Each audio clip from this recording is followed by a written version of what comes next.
Corona से होने वाली मौतों का आंकड़ा कम होने का नाम नहीं ले रहा है। यही वजह है कि कोरोना के आफ्टर इफेक्ट से भी भय का माहौल है। लेकिन अब भी कुछ लोग इस महामारी को हल्के में लेने की भूल कर रहे हैं।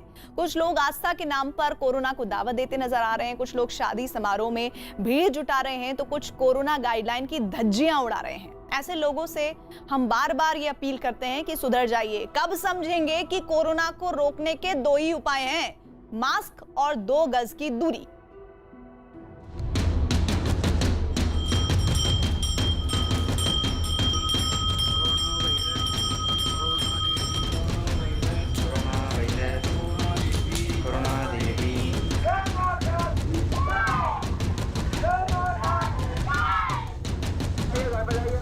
कोरोना भाग जाएगा।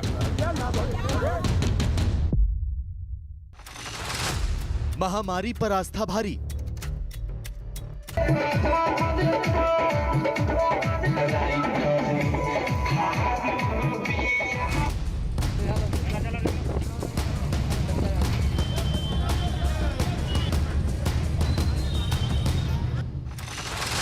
जारी है लोगों की लापरवाही।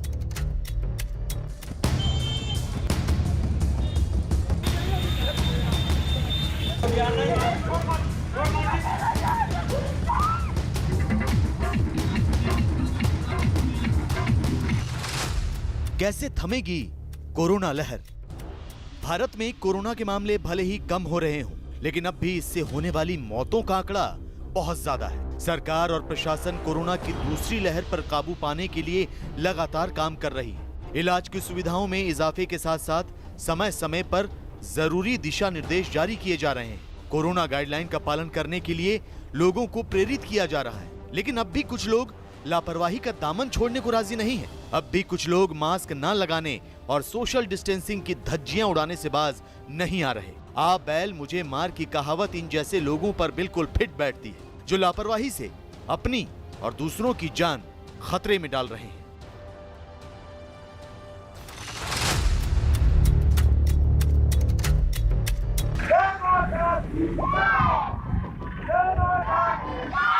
ऐसा लगता है जैसे कोरोना काल में सिस्टम से जनता का भरोसा उठ चुका है। ऐसा लगता है कि अब सब कुछ भगवान भरोसे है, वरना लोगों का ये हुजूम आस्था की चादर ओढ़े ऊपर वाले की शरण में नहीं जाता।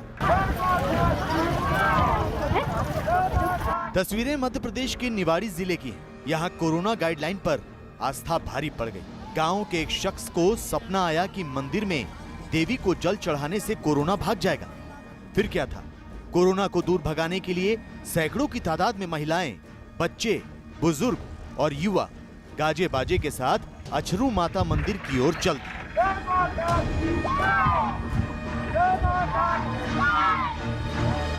जो ये अभियान फैला है कोरोना वगैरह, वो इसे गिनती के लिए जा रहा है, मैं जानूं। तो दादा मंदिर तो बंद है, ऐसे में कहा यहाँ बैठे रहे, दर्शन अपने परिक्रमा लगा, भजन पूजन का यहाँ बस। तो उससे कोरोना भाग जाएगा। ना अरे बहुत ही शांति आदमी को तो बहुत शांति है, बहुत शांति है साहब हमारे यहाँ। तो शांति की वजह से शांति हर तरह से शांति 1 महीना से डाल रहा है। हम लोग जगदम्बा में जाएंगे, वहाँ से शांति रहेगी। कोई सड़क पर लेटकर मंदिर में माथा टेकने पहुंचा तो कुछ लोग झुंड बनाकर मंदिर की ओर दौड़ लगाते नजर आए। पुलिस और प्रशासन के अधिकारियों को खबर लगी तो उन्होंने मौके पर पहुंचकर लोगों को रोकने की कोशिश की, लेकिन किसी ने एक नहीं सुनी और ना ही लोगों के कदम रुके। महामारी पर आस्था भारी पड़ती नजर आई, जबकि मध्य प्रदेश के निवाड़ी जिले की हकीकत बताती है कि यहाँ कोरोना का खतरा बढ़ता जा रहा है। निवाड़ी जिले में अभी भी 325 से ज्यादा कोरोना के एक्टिव केस हैं, जबकि इस जिले के पृथ्वीपुर के विधायक ब्रिजेंद्र सिंह राठौर की कुछ दिन पहले ही कोरोना से मौत हुई है। पूजा पाठ और ईश्वर में श्रद्धा से किसी को कोई दिक्कत नहीं। दिक्कत तब होती है जब लोग आस्था में डूबकर कोरोना जैसी महामारी की अनदेखी करते हैं। ऐसे लोगों को समझना होगा कि कोरोना से बचाव ही कोरोना को हराने का मंत्र है।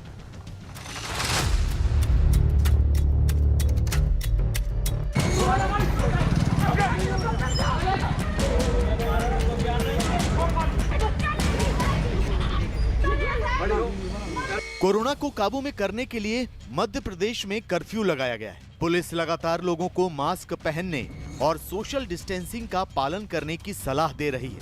लेकिन ये सलाह इस माँ बेटी को जरा भी रास नहीं आई। मास्क पहनने की हिदायत देने पर माँ बेटी भड़क गई और महिला पुलिसकर्मी से ही भिड़ गई। महिला पुलिसकर्मी से मारपीट की। वीडियो में आप देख सकते हैं कि कैसे बिना मास्क पहने ये महिला पुलिसकर्मी को चांटे जड़ रही है।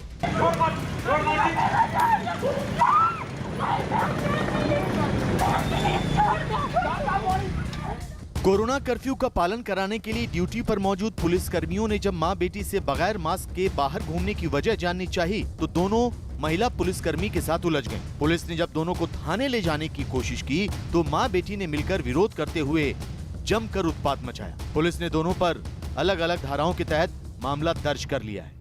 ड्यूटी के दौरान हमारे थाने की महिला आरक्षक वहां पर ड्यूटी पर अपना कार्य कर रही थी। जो उस कार्य को करने के दौरान दो महिलाएं वहां पर आई और उन्होंने उनके साथ मारपीट और शासकीय ड्यूटी में बाधा पहुंचाई, जिसके लिए उनको महिलाओं के विरुद्ध मुकदमा कायम कर विभिन्न धाराओं में इन दोनों आरोपियों को माननीय न्यायालय के समक्ष पेश किया गया।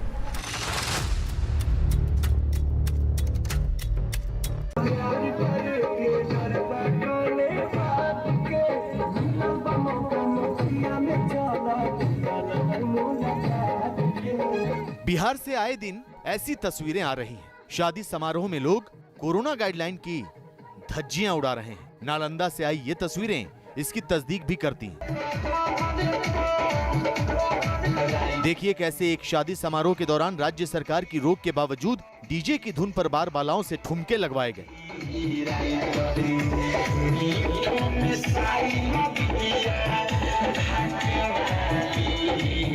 दिन के उजाले में रोक के बावजूद डीजे बजाया गया। बीच सड़क पर लोगों की भीड़ बार बालाओं का डांस देखती रही। युवाओं के साथ बच्चे भी मौजूद दिखे और डराने वाली बात यह कि ज्यादातर लोगों ने मास्क तक नहीं पहन रखा था। नवादा के रामपुर गांव में लॉकडाउन का उल्लंघन कर बार बालाओं के डांस की सूचना मिलते ही स्थानीय पुलिस गांव पहुंची और मामले की जांच में जुट गई। लेकिन सवाल ये कि आखिरकार किसके आदेश पर शादी समारोह में लोगों की भीड़ जुटी थी? किसके आदेश पर दिन की रोशनी में खुलेआम डीजे बजाया जा रहा था?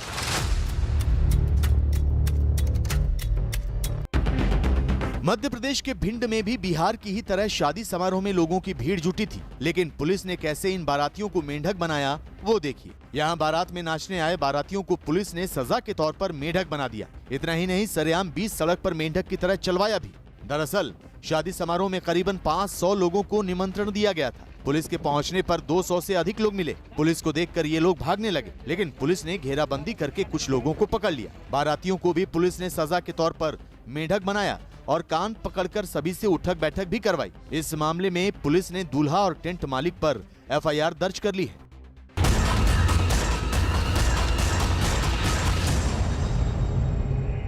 ब्लैक फंगस के बाद अब व्हाइट फंगस नाम की बीमारी देश के सामने एक नई मुसीबत बन चुकी है। आज पटना में व्हाइट फंगस के 4 मामले सामने आए। कहा जा रहा है कि यह बीमारी ब्लैक फंगस से भी ज्यादा खतरनाक है और ब्लैक फंगस के मरीजों की गिनती भी देश में लगातार बढ़ती जा रही है, जिसे लेकर आज केंद्र सरकार ने राज्यों को कुछ निर्देश भी दिए हैं ताकि इस बीमारी से पूरी ताकत से लड़ा जा सके। फिलहाल दिल्ली में ब्लैक फंगस से 200 से ज्यादा और मुंबई में 110 से ज्यादा मरीज अपनी जान गंवा चुके हैं।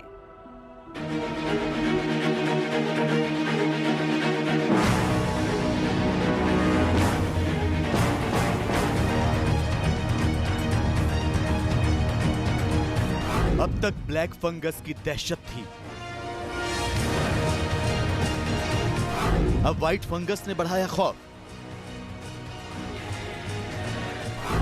पटना में मिले व्हाइट फंगस के मरीज। एक लड़ाई खत्म नहीं हुई कि नई मुसीबत सामने है। नाम है व्हाइट फंगस।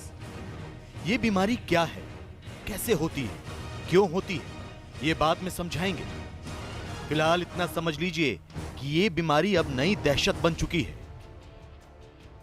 पटना में व्हाइट फंगस के 4 मरीज सामने आए हैं। अब बारी आती है कि यह बीमारी है क्या। व्हाइट फंगस भी एक तरह का फंगल इन्फेक्शन है। माना जा रहा है कि ऑक्सीजन सपोर्ट वाले मरीजों में इस बीमारी का खतरा ज्यादा है।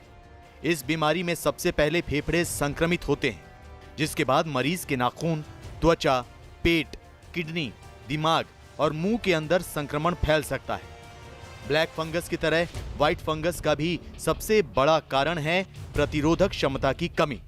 जिन मरीजों को डायबिटीज है, स्टेरॉइड्स का लंबे वक्त तक सेवन कर रहे हैं या कैंसर की दवा पर हैं, उन्हें इस बीमारी का खतरा सबसे ज्यादा होता है। फंगस का कलर डिपेंड करता है उसके ग्रोथ पे, तो उसमें तो व्हाइट फंगस भी होती है, ब्लैक फंगस भी होती है। व्हाइट फंगस से पहले ब्लैक फंगस की बीमारी देश के सामने चुनौती बनकर खड़ी है। केंद्र और तमाम राज्य सरकारों ने ब्लैक फंगस के खिलाफ लड़ाई तेज कर दी है। केंद्रीय स्वास्थ्य मंत्रालय ने सभी राज्य सरकारों को चिट्ठी लिखी है, जिसमें ब्लैक फंगस को महामारी कानून के तहत महामारी की श्रेणी में रखने को कहा है, जिसके बाद राज्य सरकारों को ब्लैक फंगस के मरीजों की जानकारी केंद्र सरकार को देनी होगी। जो फंगल इन्फेक्शन होते हैं, ये बहुत फंगस जो होती है वो ग्रो करती है जहाँ एनवायरनमेंट थोड़ा मॉइस्ट हो, थोड़ा डैम्प हो, तो वहाँ पे ग्रो करती है, क्योंकि स्पोर्स उसके फंगस के होते हैं जो स्पोर्स सर्कुलेट करते रहते हैं और वो ग्रो करते हैं। यदि इम्यूनिटी डिप्रेस्ड है इंडिविजुअल की, तो वो फंगस ग्रो करेगी। यदि शुगर उसको मिल रही है वहाँ पे, तो ग्रो करेगी। केंद्र के निर्देश के बाद राज्य सरकारों ने ब्लैक फंगस के खिलाफ अभियान तेज कर दिया है। शुरुआत दिल्ली से करते हैं, जहां ब्लैक फंगस के 200 से ज्यादा मरीज हैं। दिल्ली के मुख्यमंत्री अरविंद केजरीवाल ने ट्वीट कर जानकारी दी कि ब्लैक फंगस के इलाज के लिए दिल्ली में LNJP, GTB और राजीव गांधी अस्पताल में अलग से सेंटर बनाए जा रहे हैं। दवाइयों का पर्याप्त मात्रा में इंतजाम किया जा रहा है और इस बीमारी को लेकर लोगों में जागरूकता फैलाई जा रही है। 3 राज्यों ने ब्लैक फंगस को महामारी भी घोषित किया था। क्या दिल्ली में अभी ऐसी स्थिति नजर आ रही है? जरूरत पड़ेगी हम जरूर करेंगे, जो भी स्टेप्स उठाने की जरूरत है हम जरूर सारे स्टेप्स उठाएंगे। महाराष्ट्र सरकार ने भी ब्लैक फंगस से निपटने की तैयारियां शुरू कर दी हैं। BMC ने इस बीमारी में इस्तेमाल होने वाली दवाओं का स्टॉक शुरू कर दिया है और लोगों को जागरूक भी किया जा रहा है। अपना पैलेट बोलते, जो मुंह का ऊपर का हिस्सा होता है, उसमें काला रंग दिखने लगता है और यहाँ से जब वो आँख में जाता है तो आँख पहले लाल होती है, फिर उसमें सूजन आती है, फिर आँख हिलनी बंद हो जाती है और फिर थोड़ी आँख बाहर भी निकलती है और फिर अगर 1-2 दिन में अपना जो देखने की क्षमता है, जिसे हम लोग विजन बोलते हैं, वो चली जाती है। तो ये काफ़ी जल्दी ये होता है आँख में। हरियाणा सरकार के सामने चुनौती थोड़ी ज्यादा बड़ी है। हरियाणा में अब तक ब्लैक फंगस के 225 से ज्यादा मामले सामने आ चुके हैं, जिनमें 14 मरीजों की मौत भी हो चुकी है। इस चुनौती से निपटने के लिए हरियाणा सरकार ने राज्य के 4 मेडिकल कॉलेज में 20-20 बेड ब्लैक फंगस के मरीजों के लिए आरक्षित कर दिए हैं। चंडीगढ़ और पंजाब के सामने भी ब्लैक फंगस बीमारी एक पहेली बन चुकी है। सिर्फ चंडीगढ़ में ब्लैक फंगस के करीब 22 मरीजों का इलाज चल रहा है, जबकि अमृतसर में ब्लैक फंगस के 9 और लुधियाना में 4 मरीज सामने आ चुके हैं। सेंटर से दवाएं कुछ मिल रही हैं, कुछ नहीं मिल रही। ऐसे ब्लैक फंगस की मेडिसिन अभी तक हमारे पास नहीं आई है, तो उसकी काफ़ी डिमांड है। उत्तर प्रदेश में ब्लैक फंगस के मामले तेजी से बढ़ रहे हैं, जिसके लिए अस्पतालों में अलग वार्ड बनाए जा चुके हैं और मरीजों का इलाज शुरू हो चुका है। कानपुर के हैलेट अस्पताल में 30 बेड का वार्ड सिर्फ ब्लैक फंगस मरीजों के लिए आरक्षित कर दिया गया है। सवाल सिर्फ इलाज का नहीं है, ब्लैक फंगस के इलाज में इस्तेमाल होने वाली दवाइयों की किल्लत भी एक बड़ी समस्या है। राज्य सरकारों के पास दवाइयां मुहैया कराने की चुनौती भी है, लेकिन उससे भी बड़ी मुसीबत है वो गिद्ध जो इन दवाओं की कालाबाजारी करने लगे हैं। अहमदाबाद पुलिस ने कुछ ऐसे ही गिद्धों को रंगे हाथों पकड़ा। आरोप है कि ये गिद्ध ब्लैक फंगस की 314 रुपए की दवा 10,000 रुपए में बेच रहे थे। इंजेक्शनના કાળા બજાર કરતા ઈસમો પ્રજ્ઞેશ પટેલ, વિશિષ્ટ પટેલ, નીરવ પંચાલ, સ્મિત રાવલ નાઓને ડમી ગ્રાહક મોકલી છટકું ગોઠવી 8 ઇન્જેક્શન સાથે પકડી પડેલ છે। આ ઈસમો 314.86 ની MRP વાળા ઇન્જેક્શન 10,000 રૂપિયામાં વેચતા હતા। આ અંગે તેઓ પર ગુનો નોંધી આગળની તપાસ તજવીજ શરૂ કરેલ છે। यानी देश इस वक्त एक नहीं 3 मोर्चों पर लड़ रहा है। कोरोना वायरस के बाद ब्लैक फंगस और अब व्हाइट फंगस। लेकिन वक्त उम्मीद हारने का नहीं, हिम्मत जुटाने का है।